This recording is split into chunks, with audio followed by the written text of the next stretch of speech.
query and return the result. Select से data आएगा ना, तो ये रिजल्ट रिटर्न करता है और उस रिजल्ट का जो रेफरेंस है वो कहां आएगा, डेटा रीडर। जब न्यू नहीं लगाते तो मेमोरी कहां होती, स्टैक में। स्टैक में क्या आता है, रेफरेंस। ये देखो एग्जीक्यूट रीडर पे F12 प्रेस करो, ये देखो ये क्या रिटर्न कर रहा है, एसक्यूएल डेटा रीडर।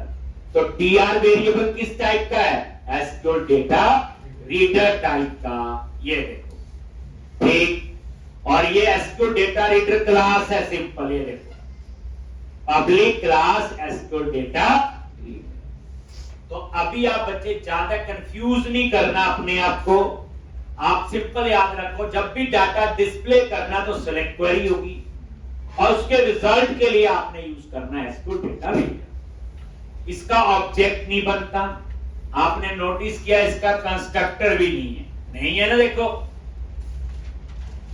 अगर आप ये देखो एसक्यूएल कमांड पे F12 प्रेस करो, कितने कंस्ट्रक्टर आ रहे, देखो सेम नेम क्लास नेम एक। तो ये आपने SQL data reader class use की, सिंपल याद रखो, डेटा डिस्प्ले करने के लिए यूज होती है, रीड ओनली है और फॉरवर्ड ऑनली, ठीक है जी। तो एग्जीक्यूट रीडर क्या करेगा, इस क्वेरी को एग्जीक्यूट करेगा, उसका जो रिजल्ट आएगा वो किस में आ जाएगा, डेटा रीडर में। अभी सीधा याद है, दोबारा यूज करेंगे तो और अच्छा इंप्रूव कर लेंगे। अब डाटा रीडर में आप रिज्यूम करो, डाटा आ गया, अब ये डेटा डिस्प्ले करवाना है लिस्ट बॉक्स में। लिस्ट बॉक्स जो हमने कल ये कंट्रोल लगाया, क्या करोगे, list box one dot data text field,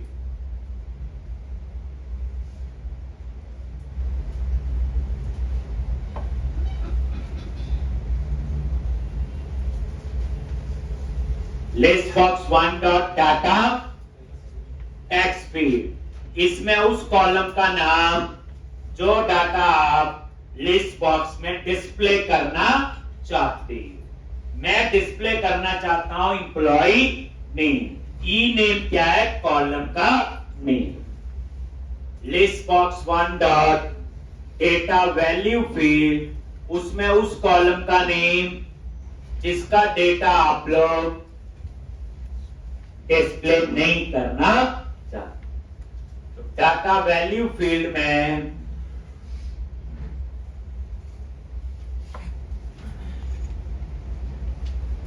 उस कॉलम का नेम जिसका आप डाटा डिस्प्ले नहीं करना चाहते, डाटा वैल्यू फील्ड।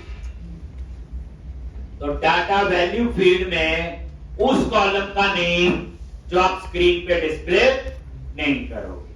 देखो डाटा टेक्स्ट फील्ड में दो ही कॉलम आते, सॉरी लिस्ट बॉक्स में दो ही कॉलम आ सकते हैं, ठीक, वो दोनों हमने यहां बता दिए। एक है data text field, data text field में उस कॉलम का नाम जिसका डाटा स्क्रीन पे नजर आएगा, डाटा वैल्यू फील्ड में उस कॉलम का नाम जो स्क्रीन पे नजर नहीं आएगा।